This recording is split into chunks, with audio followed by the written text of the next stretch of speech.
जय श्री श्रीमन्नारायण। कल हम लोगों ने देखा कि श्री राम के द्वारा बाध्य किए जाने पर ताकि कैकेयी राम के वनगमन को लेकर सुनिश्चित हो जाए और महाराज को मिथ्याभाषी सिद्ध करने का प्रयत्न न करे, सुमंत्र को अयोध्या लौटना पड़ा। प्रजा वर्ग के बहुत से तीक्ष्ण वाग बाणों का उसको सहते हुए जब वे बाण असह्य हो गए तो मुंह छुपाकर किसी तरह छुपते छुपाते राजभवन पहुंचने का प्रयत्न किए कि राजपथ के किनारे भवनों के गवाक्षों पर बैठी स्त्रियों ने बड़ा तीखा बाण चलाया कि सुमंत्र सह रामेण निर्यातो बिना रामम इहागतः। राम के साथ तो गए थे परंतु बिना राम के ही लौटे हैं। कौशल्या के प्रश्नों का सामना कैसे करेंगे?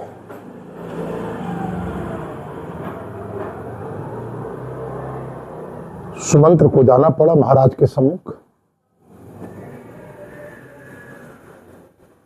राम लौटते सुमंत्र को लौटाते समय अयोध्या राज परिवार में उन्हें किस प्रकार व्यवहार करना है जो निर्देश दी थी प्रभु श्री राम ने, वो सारी बातें सुमंत्र ने महाराज दशरथ को सुनाई।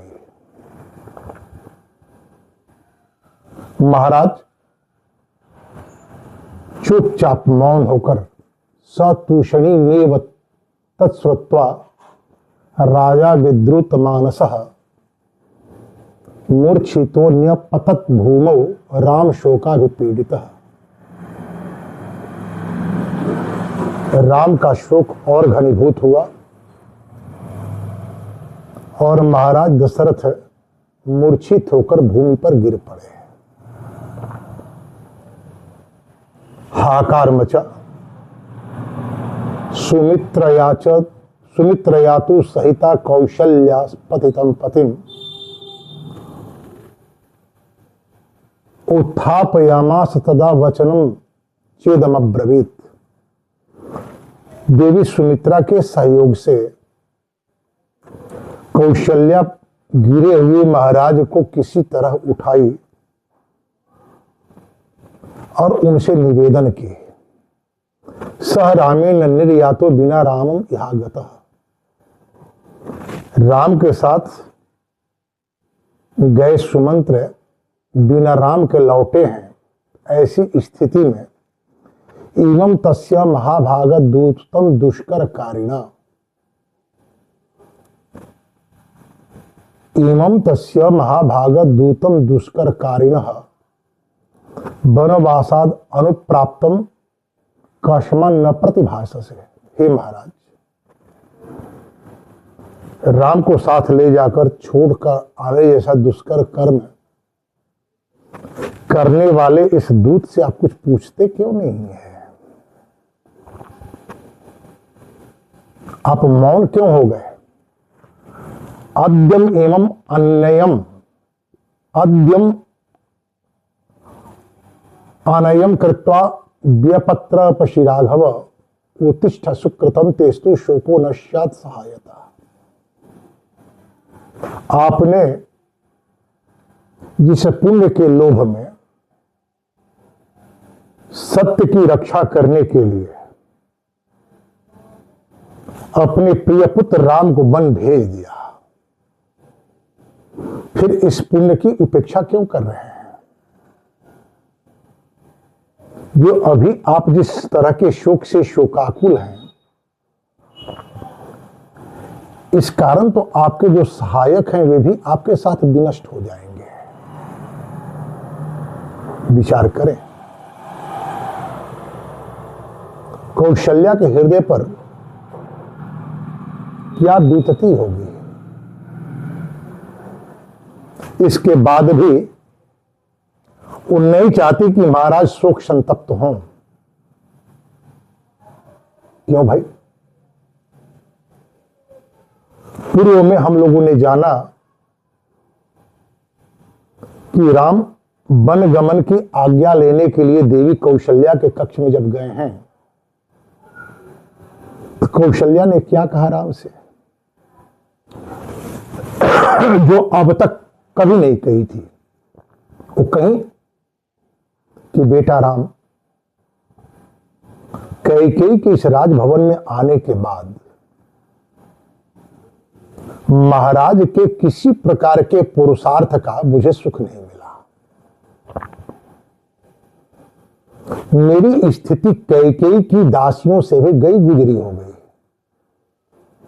यहां तक कि मेरे सेवा में नियुक्त सेवक भरत को देखकर मुझसे बात करना छोड़ देते हैं। वो कितनी पीड़ा अपने हृदय में दबाई हुई है, फिर भी कौशल्या अपने कर्तव्यों से कभी भी मुंह नहीं फेरी। दूसरे की बात नहीं, कैकेयी ने जब राम के वनगमन की बात कही तो महाराज को पुनः कौशल्या की याद आ गई। पहली बार भरी सभा में महाराज दशरथ राम के भीतर राजा होने की संभावनाओं का वर्णन करते हुए कहे थे कि बेटा, तुम मेरी ज्येष्ठ पत्नी कौशल्या के पुत्र हो, इसलिए शील और गुण में मुझसे कहीं अधिक बढ़े हुए हो। राम का परिचय नहीं है यह, सत्य बात भी यही है। किसी भी पुत्र या पुत्री के शील और गुण का जब वर्णन किया जाता है तो उस शील और गुण के नेपथ्य में कहीं ना कहीं उसकी मां होती है। तो कैकेयी के आग्रह न छोड़ने की स्थिति में महाराज दशरथ कौशल्या के संबंध में कहते हुए कहते हैं, जदा दजात च कौशल्या दासी वच सखी वच भार्यावत मानिनी बच्च मातृबच्चोपतिष्ठति। अरे कैकेयी, जो मेरी बड़ी रानी कौशल्या है वो एक साथ दासी और सखी। दासी का अर्थ, हमारे यहां दास और दासी शब्द आते ही एक हीन भावना मन में आ जाती है। ऐसी बात नहीं है। अपने प्रिय का अभिष्ट सिद्ध करने के लिए गत अभिमान होकर उसकी सेवा करना, उसे संभालना, उसके उत्कर्ष की चिंता करना ही दासी का धर्म है। यही कारण है कि हमारे यहां वैष्णवाचार्यों ने यह व्यवस्था दी दास की। जो वैष्णव होते हैं वे अपने को दास कहते हैं, और वैष्णवों का गुण कितना है, संपूर्ण उत्तम मानवीय गुणों से जो युक्त होता है वही वैष्णव होता है।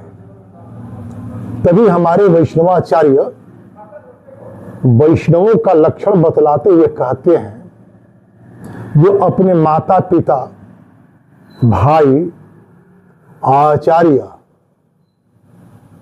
की भक्ति करे, एकादशी निष्ठ हो, पराई स्त्रियों को देखकर उसके भीतर नपुंसकता आ जाए, दूसरे की संपत्ति के प्रति किसी प्रकार का मोह उसके भीतर न हो, यही वैष्णव होते हैं। मात्र माथे पर ऊर्ध्वपिंड धारण कर लेना और भुजाओं में शंख और चक्र चिन्हित कर लेना, तुलसी और कमलगट्टा का माला धारण कर लेना, द्वादश तिलक करना ही वैष्णव का लक्षण नहीं है, तो बाह्य लक्षण है। बाह्य लक्षण चाहे जितने भी अच्छे हों, परंतु अंतर लक्षण यदि न हो तो ऐसे वैष्णव तो ठीक उसी प्रकार के जैसे स्वर्ण घट में रखा हुआ मदिरा। वैष्णवों को अपने भीतर वैष्णव चरित्र को धारण करने का प्रयत्न करना चाहिए, धारण करना चाहिए। वो दास कहे जाते हैं, तो दासी का अर्थ यह नहीं होता कि वह केवल सेवा करे, क्योंकि यदि दासी होने का अर्थ केवल सेवा करना होता तो आगे महाराज ये नहीं कहते जदा जदा च कौशल्या दासी वच सखी वच। सखी की तरह आपत्सु मंत्रणे भरतो, पति के जीवन में जब जब विपत्ति आए तो सखा धर्म का परिचय देते हुए पत्नी को आगे आना चाहिए। सखा का धर्म क्या है? किसी प्रकार के आग्रह और अपेक्षा की कामना न करते हुए नीति सम्मत परामर्श देना, तभी तो आचार्य वाराह में लिखते हैं सकिन सखा साधु शास्त्र जो दीपम, जो अपने स्वामी को नीति परक परामर्श नहीं देता वह सत सखा नहीं हो सकता। तो यदि कोई पत्नी दासी है और सखी है, दोनों है, तो सखी होने के नाते तो उसे यह अधिकार है यथार्थ का वर्णन करने का। फिर यदि दासी को अधिकार शून्य माना जाए तो यह बात ठीक नहीं होती। दासी का अर्थ यहां बहुत स्पष्ट है कि जो अपने पति के उत्कर्ष और कल्याण के लिए अपने अभिमान का परित्याग कर दे, मान का परित्याग कर दे और उसकी सेवा करे। प्रेम तो सेवा से ही पुष्ट होता है ना जी। तो कहते हैं जदा जदा च कौशल्या दासी वच सखी वच भार्यावत, भार्या की तरह। भार्या का अर्थ जो अपने पति को के भार को उठाने के लिए सदा ही अग्रसर हो। भामिनी वच्च, भामिनी, भा का अर्थ ज्ञान प्रकाश। संबंध का ज्ञान जिसे हो, संबंध के व्रत का प्रकाश जिसमें हो, तेज हो, ऐसी वह भामिनीवत मातृवच्चोपतिष्ठति, माता की तरह। एक माता अपने पुत्र के लिए ही जीवन जीती है। एक माता को अपने पुत्र के कल्याण को छोड़कर और कुछ भी प्रिय नहीं लगता। तो कहते कि मेरी कौशल्या सेवा करते समय कभी भी उसे अपने गौरव का ध्यान नहीं रहा। नीति परक परामर्श देते समय उसे इस बात की किंचित मात्र भी चिंता नहीं रही कि मेरे परामर्श से रुष्ट होकर महाराज कहीं मेरी अवज्ञा न कर दे। जब जब मेरे ऊपर भार आया वह कंधा आगे लगाकर खड़ी रही और संबंध के ज्ञान के प्रकाश से मुझे आलोकित करती रही, माता की तरह मेरा पोषण करती रही। ऐसी कौशल्या सततम प्रिय कामा में प्रिय पुत्रा प्रियम बदा, वो मुझे अत्यंत प्रिय रही। सदा मीठा बोली और अपने पुत्र को गढ़ती रही। न मया सत्कृता देवी, वह देवी मेरे द्वारा कभी सत्कार प्राप्त नहीं की। क्यों भाई? सत्कारारक कृते तव, तुम्हारे कारण जिस सत्कार की अधिकारिणी थी, आज वही कौशल्या अपने पुत्र के जाने से पीड़ित हैं, व्यथित हैं, लेकिन पुनः उनका कर्तव्य उनके सामने खड़ा है। राम ने भी कहा था कि मां, जिसके जीवन में पत्नी की अनुकूलता होती है, उसके जीवन में धर्म, अर्थ और काम सहज उपलब्ध होते हैं। भोजपुरी में कहावत है, बढ़े पुत्र पिता के धर्मे। यदि पिता के धर्म की रक्षा न हुई तो पुत्र का उत्कर्ष बाधित हो जाता है। श्रीमद् भागवत में कथा आती है, जब दीति के पुत्रों के द्वारा अदिति के पुत्र आदित्यों का स्वत हरण कर लिया गया। देवी अदिति भगवान विष्णु की आराधना की और भगवान विष्णु आकर के जब वरदान दिए तो वरदान नहीं दिए, वरदान देने के लिए आए, आश्वासन दिए कि देवी मैं आपका पुत्र बनकर आऊंगा, शर्त है कि इस बात को आप किसी से नहीं कहते हुए अपने पति प्रजापति कश्यप में मेरी भावना कर उनकी सेवा करें। तो जिस परिवार में पत्नियां अपने पति के प्रति अनुरागशील होती हैं, अपने पति का सम्मान करती हैं, उस घर की ही संततियां समुन्नत हो पाती हैं। तो इसलिए देवी कौशल्या को अपना प्रिय पुत्र राम प्रिय है। राम के उत्कर्ष में किसी प्रकार का अवरोध न हो। महाराज के जीवन में धर्म बना होना चाहिए। जिस सत्य धर्म की रक्षा के लिए न चाहते हुए भी उन्होंने अपने प्रिय पुत्र राम को वन भेजना स्वीकार किया, आज यदि उसी पुत्र के कारण शोकाकुल होकर इस तरह अपने सहायकों के साथ विनष्ट हो जाएंगे तो 14 वर्ष में भी विलंब है।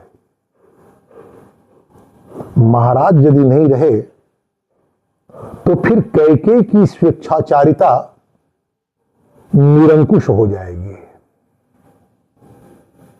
कौशल्या को भी राम की प्रतीक्षा करने में असुविधा होगी। इसलिए महाराज का सुरक्षित रहना, स्वस्थ रहना कौशल्या के लिए आवश्यक है। कौशल्या महाराज दशरथ से कहती है कि यदि आप इमं तस्य महाभाग दूतम दुष्करकारिणः वनवासद अनुप्राप्तम कस्मन न प्रतिभाषते। आप इनसे पूछते क्यों नहीं है राम के संबंध में? राम कहां गया, कहां ठहरा, ये सारी बातें आप पूछे। सुमंत्र को आना नहीं चाहिए था राम को छोड़कर, फिर भी आए हैं, ये दुष्कर कर्म है इनका, फिर भी आप इनसे पूछे। अरे महाराज, देवजस्या भयाद रामम न पृच्छसि सारथिम न यतिष्ठति कैकेयी वस्त्रब्धम प्रतिभाष्यताम। आज आपको भय करने की आवश्यकता नहीं है, क्योंकि जिससे आपको सबसे अधिक भय है वह यहां नहीं है। कौन? कैकेयी। तो क्या पति पत्नी से भयभीत होते हैं? होते हैं। कब? जब कोई पुरुष, कोई पति अपनी पत्नी को केवल और केवल काम भाव से देखना आरंभ करता है तो पत्नी उसे अपना चाकर बना लेती है। मंथरा सम्यक प्रकार से कैकेयी को समझाई थी कि कैकेयी, तुम्हारे जिस रूप पर अनुरक्त होकर के महाराज दशरथ तुमसे विवाह करना स्वीकार किए, तुम्हारी प्रत्येक बात को मानना उनकी प्रतिबद्धता रही। वही काम भाव यदि उनके ऊपर प्रभावी हो जाए तभी तुम अपनी बात कहना, क्योंकि काम का चाकर पुरुष कामोद्दीपक की क्षमता से युक्त स्त्री का प्रतिकार नहीं कर सकता। यही कारण है कि कपिल जी महाराज भागवत में अपनी माता देवहूति को कह रहे हैं, देवहूति की व्यास से संसार के लोगों को कह रहे हैं, संगम न कुर्यात प्रमदा सुजातो। प्रमदा स्त्रियों की संगति नहीं करनी चाहिए। जिसके पास आने से, जिसे देखने से मन में वासनाएं उद्वेलित होने लगे, ऐसी स्त्री से बचना चाहिए। आत्म कल्याणकामी को, जिसे अपना कल्याण चाहिए, ऐसी स्त्रियों से दूर रहना चाहिए। और कैकेयी ने जब देखा महाराज को काम मोहित, राम के वनगमन की बात कर दी। महाराज दशरथ की काम की पूर्ति नहीं हुई, क्योंकि राम के वनगमन की बात कहते ही मनोवृत्ति बदल गई। महाराज ने कैकेयी के साथ अपने सारे संबंध समाप्त कर दिए। फिर भी कैकेयी पर कोई अंतर नहीं पड़ा, क्योंकि कैकेयी अब महाराज दशरथ के हृदय से जुड़ी ही नहीं थी। विवाह के बाद चतुर्थी कर्म के दिन हवन आदि कार्यों से उपरत होकर वर कहता है कन्या से कि देवी, मैं अपने मन को तुम्हारे मन से, अपने हृदय को तुम्हारे हृदय से, अपने त्वचा को तुम्हारे त्वचा से, अपनी मज्जा को तुम्हारे मज्जा से एकाकार करूंगा। और जब एकाकार हो जाऊंगा, तुम मेरे साथ हो जाओगी, तब तुम मेरी पत्नी होगी। फिर तुम्हारा उपहास करने वाला कोई भी वो मेरा शत्रु होगा। महर्षि कर्दम और देवहूति के विवाह के प्रसंग को कभी भागवती कथा आपके बीच कहने का सौभाग्य मुझे प्राप्त हुआ, तो इसका सम्यक प्रकार से वर्णन करूंगा कि महाराज कर्दम ने देवहूति के पिता से क्या कहा कि जब तक आपके पुत्री से मुझे पुत्र की प्राप्ति नहीं होगी, मैं आपके पुत्री का भजन करूंगा। यदि आपको संततियों की कामना है, उपासना करूंगा, भजन करूंगा, उपासना है, तो अपनी पत्नी को संतुष्ट करना आपका कर्तव्य है। संसार की कोई ऐसी पत्नी नहीं होती जो केवल और केवल वासना से संतुष्ट होती है। वासना का आग्रही तो पुरुष होता है। यदि किंचित कोई स्त्री वासना का आग्रही हो जाए तो क्या होता है, उसके गर्भ से राक्षस जन्म लेते हैं, या उससे बात करने वाले लोग उपेक्षित हो जाते हैं। नारद पंचरात्र में कथा आती है, कृत्याएं जाती हैं देव सभा में, पुरुषों को उत्कोचित करती है, पुरुष सारे देवता भाग जाते हैं। अश्विनी कुमार केवल उनसे बात किए, परिणाम हुआ कि देव भाग से वंचित हो गए। देवी सावित्री, लक्ष्मी, गौरी आकर के कहती है कि तुम नारी जाति के लिए कलंक हो, इस जीवन को समाप्त करके ही तुम इस कलंक से स्वयं को मुक्त कर सकती हो। तो जिस स्त्री के भीतर वासना का आग्रह होता है, उसे सभी पुरुष बात भी नहीं करते। कपिल जी कहते संगम न कुर्यात प्रमदा सुजातो। लेकिन जब पुरुष वासना का आग्रही होता है तो पत्नी के हृदय तक उसका प्रवेश नहीं हो पाता,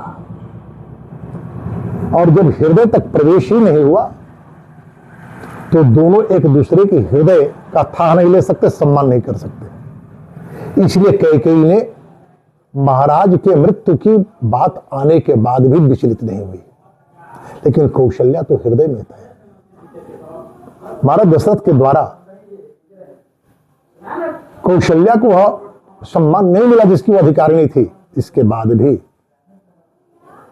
महाराज दशरथ के हृदय में वह सम्मान पाती हैं। तभी तो कहते हैं कैकेयी तुम्हारे कारण जिसकी वो अधिकारिणी थी वह मैं उन्हें नहीं दे पाया। आज अफसोस हो रहा है, पश्चाताप हो रहा है महाराज को। महाराज की मूर्छना टूटी।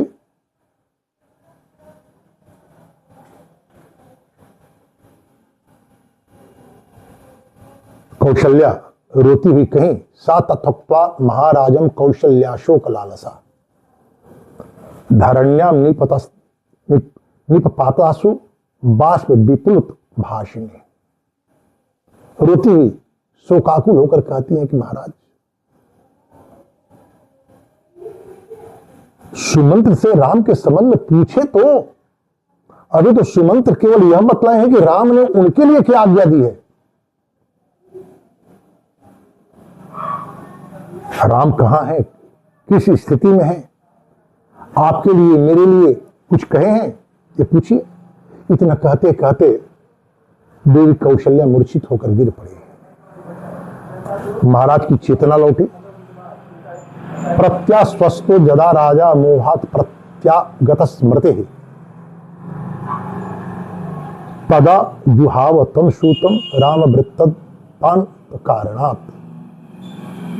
उनकी स्मृति लौटी। राम के संबंध में उन्होंने प्रश्न किया। सुमंत्र आकर हाथ जोड़कर खड़े हो गए। आगे क्या बात होती है इसकी चर्चा हम लोग कल करेंगे। आज इसी के साथ जय श्री नारायण।